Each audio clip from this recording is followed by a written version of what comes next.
भारत में जहां लोकतंत्र है और कोई भी राजनेता 5 साल बाद की गारंटी नहीं ले सकता तो उसकी दृष्टि संकुचित हो जाती है, वह स्वार्थी हो जाता है।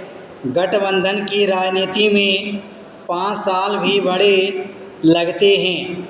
ऐसी स्थिति में राजनेताओं ने दूर की सोचना छोड़ दिया है और सब कुछ तुरंत फुरत बटोर लेने की आपाधापी में लग जाते हैं। उनके लिए ज़मीन से लेकर लाइसेंस तक सब कुछ बेच देना ही जीवन का उद्देश्य बन जाता है।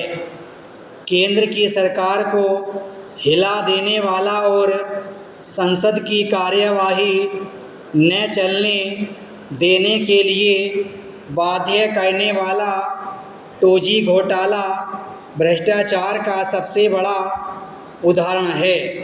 भारतीय राजनीति का यह बड़ा काला अध्याय है कि मोल भाव की इस राजनीति ने गत 2 दशकों में बेशर्मी की समस्त सीमाएं तोड़ दी हैं। पैरा कांग्रेस की गठबंधन सरकार में ही नहीं, भारतीय जनता पार्टी की गठबंधन सरकार में भी ऐसे घोटाले होते रहे हैं। पेट्रोल पंप और ताबूत घोटाले इसका उदाहरण हैं। अटल बिहारी वाजपेयी ने 13 दिन की सरकार बनाई और घृणा आने के बावजूद भ्रष्टाचारी क्षेत्रीय दलों से उनकी शर्तों पर गठबंधन सरकार बनाई। पैरा कुछ समय पूर्व भारत के प्रसिद्ध उद्योगपति टाटा ने अपने बयान में खुलासा किया कि उन्हें अपनी एयरलाइंस चलाने का लाइसेंस देने के लिए एक मंत्री ने 15 करोड़ रुपए रिश्वत में मांगा। उधर अन्य प्रसिद्ध उद्योगपति बजाज ने भी उनके स्वर में स्वर मिलाया। बाबा रामदेव ने आरोप लगाया कि यहाँ प्रत्येक कार्य के लिए रिश्वत मांगी जाती है।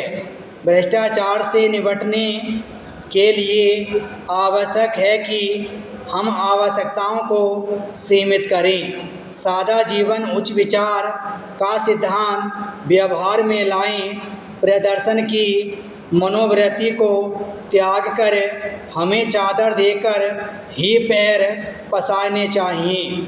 यदि समाज येन केन प्रकारेण संपत्ति अर्जित करने वालों का सम्मान करना छोड़ दे तो स्थिति में निश्चय ही परिवर्तन आएगा।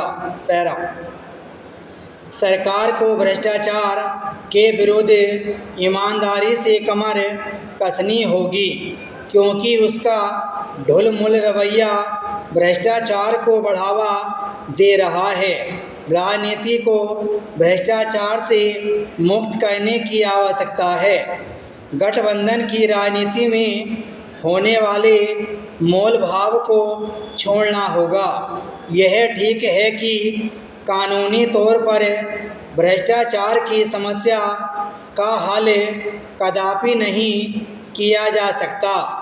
इस समस्या से निजात पाने के लिए भ्रष्टाचारियों को महिमा मंडित करने की अपेक्षा उनका सामाजिक बहिष्कार करना चाहिए। सामाजिक संस्थाओं द्वारा उनके विरुद्ध धरने प्रदर्शन करने चाहिए। संचार के साधन तथा न्यायपालिका भी इसमें उल्लेखनीय योगदान दे सकती है।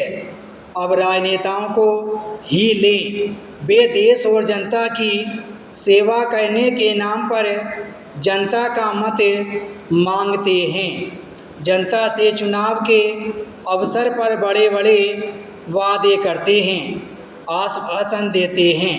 विराम स्टॉप।